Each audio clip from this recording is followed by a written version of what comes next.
Hi, guys, and welcome back to Rico Junior Media Productions and Injustice in Georgia. First off, I would like to start by saying that I thank God for waking me up this morning, and I thank Him for everything that He's done in my life and everything that He's going to do in the future. And I just wanted to speak out and say and clarify that we do have a First Amendment right to our freedom of speech, and we are entitled to say not whatever we want to say, but to express how we feel. Because when I was in therapy, they taught us that you hold in your feelings and you bottle everything up, and that's what really makes you sick. So, talking about it and venting about the things that are true will actually help you to get better and help you get to a better, stable place, because you can't hold in your emotions that you know when you were done wrong and you have the proof to show it and nobody will listen to you. We all know how that feels. So have some understanding and some sympathy, Cobb County and Marietta, Georgia. And also, under the First Amendment, we have the freedom of press. And I chose to cover the David Wells story because David is a paper hoarder, and he held on to all his paperwork and all of his documentation, and it's unbelievable. The proof is right there. The audio proof is there.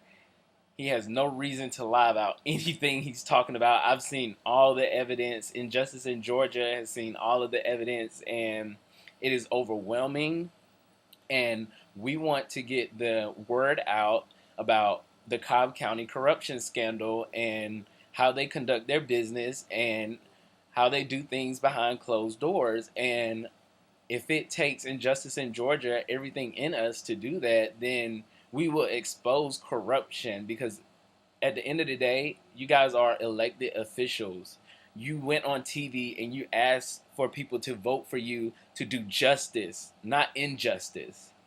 And Injustice in Georgia just serves the purpose of being a media outlet for individuals don't who feel like their voice has been taken away. And I'm glad to be the host of that. Rico Junior Media Productions. We are so excited to share David Wells' story and talk about the things that happened between him and Cobb County and all of the injustice that happened to him. And there are more videos to come, audio recordings that you will hear. But I just wanted to make a video and clarify, what Injustice in Georgia is all about. And the truth is, David gets to tell his story about what happened to him during this process. And remember, Sandra Bland didn't even have the chance to tell her story.